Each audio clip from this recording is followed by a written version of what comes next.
سپہر کے 3 بجے ہیں۔ السلام علیکم، یہ ریڈیو پاکستان ہے۔ عرفانہ شاہین سے خبریں سنیے۔ اہم خبروں کا خلاصہ۔ وزیر اعظم نے کہا ہے کہ قوم کل یوم آزادی قومی جوش و جذبے کے ساتھ بھرپور انداز میں منائے گی۔ وزیر داخلہ نے غیر قانونی تارکین وطن کے مسئلے سے نمٹنے کے لیے پاکستان اور برطانیہ کے درمیان وسیع تر تعاون کی ضرورت پر زور دیا ہے۔ کالعدم بلوچستان لبریشن آرمی سے تعلق رکھنے والے انتہائی مطلوب دہشت گرد شمپین عرف شیخ خان اپنے ساتھیوں کے ساتھ مارا گیا ہے۔ پاکستان نے بھارت میں جوہری اور دیگر تابکاری مواد کی چوری اور غیر قانونی فروخت کے بار بار ہونے والے واقعات کی اطلاعات پر گہرے خدشات کا اظہار کیا ہے۔ صدر نے تھائی لینڈ میں ہونے والے تائیکوانڈو چیمپئن شپ میں طلائی تمغہ جیتنے پر ایتھلیٹ عامر خان کو مبارکباد دی ہے۔ معروف پاپ سنگر نازیہ حسن کی 24ویں برسی آج منائی جا رہی ہے۔ اور NDMA نے کل سے ملک کے مختلف حصوں میں مزید بارشوں کی پیشگوئی کی ہے۔ خبریں تفصیل کے ساتھ۔ وزیر اعظم محمد شہباز شریف نے کہا ہے کہ قوم کل یوم آزادی قومی جوش و جذبے کے ساتھ بھرپور انداز میں منائے گی۔ آج اسلام آباد میں وفاق کابینہ کے اجلاس کی صدارت کرتے ہوئے انہوں نے کہا کہ اس دن ہم پرعزم رہنے اور انتہائی خلوص و لگن کے ساتھ ملک کی خدمت کرنے کے عزم کی تجدید کریں گے۔ وزیر اعظم نے جیویلین تھرو کے مقابلے میں 40 سال کے عرصے کے بعد پاکستان کے لیے طلائی تمغہ جیتنے اور پیرس اولمپکس میں نیا ریکارڈ قائم کرنے پر ارشد ندیم کو بھرپور خراج تحسین پیش کیا۔ قوم کل جشن آزادی اس عزم کی تجدید کے ساتھ منائے گی کہ تحریک پاکستان کے جذبے کے تحت کام کرنے والے اور کرتے ہوئے ملک کو حقیقی اسلامی فلاح ریاست بنایا جائے گا۔ دن کا آغاز وفاقی دارالحکومت میں 31 اور صوبائی دارالحکومتوں میں 21 توپوں کی سلامی سے ہوگا۔ نماز فجر کے بعد مساجد میں امن، ملک کی سالمیت اور خوشحالی کے لیے خصوصی دعائیں مانگی جائیں گی۔ پرچم کشائی کی مرکزی تقریب اسلام آباد میں منعقد ہوگی۔ اسی طرح کی پرچم کشائی کی تقریب ملک بھر میں صوبائی، ڈویژنل، ضلعی اور تحصیل ہیڈ کوارٹرز کی سطح پر بھی منعقد ہوں گی۔ ریڈیو پاکستان اور پاکستان ٹیلی ویژن اسٹوز تحریک پاکستان کے ہیروز کی خدمات کو اجاگر کریں گے اور پاکستان کو حقیقت کا روپ دینے کے لیے ان کی غیر معمولی خدمات کو بھرپور خراج عقیدت پیش کریں گے۔ پاکستان کے یوم آزادی کے سلسلے میں پاکستان ملٹری اکیڈمی کاکول میں آج رات شب آزادی پریڈ کا اہتمام کیا جائے گا۔ Chief of army staff general Syed Asim Munir آزادی پریڈ کی تقریب میں مہمان خصوصی ہوں گے۔ پاکستان ملٹری اکیڈمی کے کیڈٹس ڈرل پریڈ میں اپنی قابل دید مہارتوں کا مظاہرہ کریں گے۔ اس موقع پر مادر وطن کے شہیدوں کو خصوصی خراج عقیدت بھی پیش کیا جائے گا۔ بلوچستان بھر میں جشن آزادی کی تقریبات جاری ہیں۔ تفصیلات کے مطابق اس سلسلے میں گزشتہ روز بلوچستان میں 2 بڑی تقریب منعقد ہوئیں۔ پہلی تقریب جشن آزادی اوپن شوٹنگ چیمپئن شپ کی تھی۔ وزیر اعلیٰ بلوچستان نے ٹورنامنٹ جیتنے والوں میں انعامات تقسیم کیے۔ دوسری تقریب گھڑ سواری اور نیزہ بازی کے مقابلوں کی تھی۔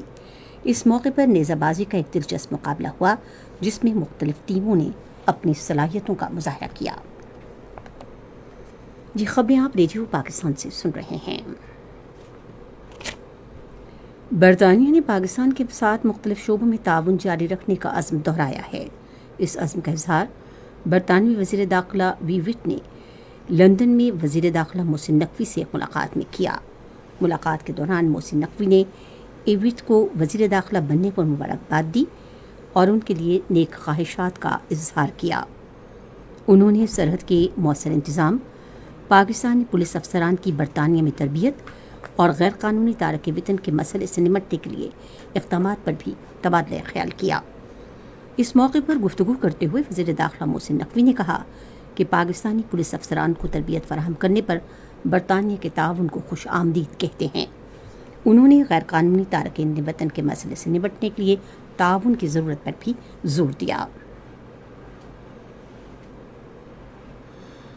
کالعدم بلوچستان لبریشن فرنٹ سے تعلق رکھنے والا انتہائی مطلوب دہشت گرد شمپین عرف شیخ اپنے ساتھیوں کے ہاتھوں مارا گیا ہے۔ ذرائع کے مطابق BLF اور بھارت کے مالی حمایت یافتہ دہشت گرد گروہوں کے درمیان رقوم اور طاقت کے حصول پر لڑائی شدت اختیار کر گئی ہے۔ ذرائع کا کہنا ہے کہ شمپین ارشحاق کلدم BLF کا سرکردہ کمانڈر تھا اور دہشت گردی کی کئی کارروائیوں میں بھی ملوث تھا۔ صدر آصف علی زرداری نے تھائی لینڈ میں منعقد ہونے والی 7ویں تائیکوانڈو چیمپئن شپ میں سونے کا تمغہ جیتنے پر پاکستانی ایتھلیٹ عامر خان کو مبارکباد دی ہے۔ صدر نے آج اپنے بیان میں عامر خان کی کارکردگی کی تعریف کی اور اس امید کا اظہار کیا کہ مستقبل میں وہ مزید اچھی کارکردگی کا مظاہرہ کریں گے۔ صدر نے پاکستانی نوجوانوں میں اعلیٰ صلاحیتوں کو مد نظر رکھتے ہوئے ملک میں مختلف کھیلوں کو فروغ دینے کی ضرورت پر بھی زور دیا۔ پاکستان نے بھارت میں جوہری اور دیگر تابکاری مواد کی چوری اور غیر قانونی فروخت کے بارے بار ہونے والے واقعات کی اطلاعات پر گہرے خدشات کا اظہار کیا ہے۔ یہ بات وزارت خارجہ کی ترجمان ممتاز زہرا بلوچ نے بھارت میں تابکاری مواد کے ساتھ گرفتار کیے جانے والے ایک گینگ سے متعلق پاکستان کے رد عمل کے بارے میں ایک سوال کے جواب میں کہی۔ ترجمان نے کہا کہ حالیہ واقعات میں کچھ افراد کا ایک گینگ پکڑا گیا جس کے قبضے سے انتہائی تابکار اور زہریلا مادہ کیلیفورنیم برآمد ہوا، جس کی مالیت $1 ملین ہے۔ انہوں نے کہا کہ سن 2021 میں بھی کیلیفورنیم کی چوری کے 3 واقعات ہو چکے ہیں۔ ممتاز زہرا بلوچ نے کہا کہ اس قسم کے واقعات ایٹمی اور دیگر تابکاری مادوں کے تحفظ اور سیکیورٹی کے سلسلے میں نئی دلی کے اقدامات پر سوال اٹھاتے ہیں۔ ترجمان نے مزید کہا کہ پاکستان ان واقعات کی مکمل تحقیقات اور اس کے دوبارہ وقوع پذیر ہونے کی روک تھام کے اقدامات کا مطالبہ دہراتا ہے۔ World forum for piece and justice کے چیئرمین ڈاکٹر غلام نبی فائی نے کہا ہے کہ بھارتی حکومت نے کشمیریوں کو ان کے حق خود ارادیت سے محروم کر رکھا ہے۔ یہ بات انہوں نے اقوام متحدہ کے کمیشن برائے بھارت اور پاکستان کی 13 اگست سن 1948 کی قرارداد کی 76ویں سالگرہ کے حوالے سے اپنے ایک بیان میں کہی۔ قرارداد کی 76ویں سالگرہ کے حوالے سے انہوں نے کہا کہ اس قرارداد میں جموں و کشمیر کے مستقبل کا تعین کرنے کے لیے استصواب رائے کی تجویز دی گئی تھی۔ ادھر بھارتی فوج نے بھارت کے غیر قانونی زیر قبضہ جموں کشمیر کے ضلع کٹھوعہ میں 8 نوجوانوں کو حراست میں لے لیا۔ اقوام متحدہ نے کہا ہے کہ اسرائیل نے اس ماہ کے آغاز سے اب تک تقریباً 1/3 امدادی مشن کی غزہ تک رسائی روک دی ہے۔ اقوام متحدہ کے دفتر برائے انسانی امداد کی تازہ ترین رپورٹ کے مطابق امدادی مشنز کو روکنے سے فوری انسانی ضروریات کو پورا کرنے کی کوششوں کو نقصان پہنچے گا۔ معروف پاپ گلوکارہ نازیہ حسن کی 24ویں برسی آج منائی جا رہی ہے۔ نازیہ حسن نے 10 سال کی عمر میں چائلڈ سٹار کی حیثیت سے اپنے فنی سفر کا آغاز کیا۔ ان کے مشہور نغموں میں تیری میری ایسی دوستی اور ٹہلی دے تھلے شامل ہیں۔ انہیں حکومت پاکستان کی طرف سے تمغہ حسن کارکردگی سمیت متعدد قومی اور بین الاقوامی ایوارڈ سے بھی نوازا گیا۔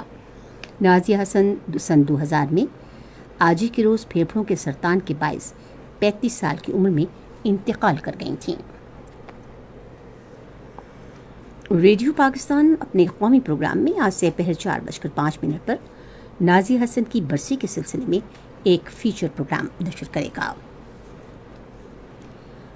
قدرتی آفات سے پیدا ہونے والی صورتحال سے نمٹنے کے قومی ادارے کے ہنگامی امدادی مرکز نے ملک کے مختلف حصوں میں کل سے مزید بارشوں کا انتباہ جاری کیا ہے۔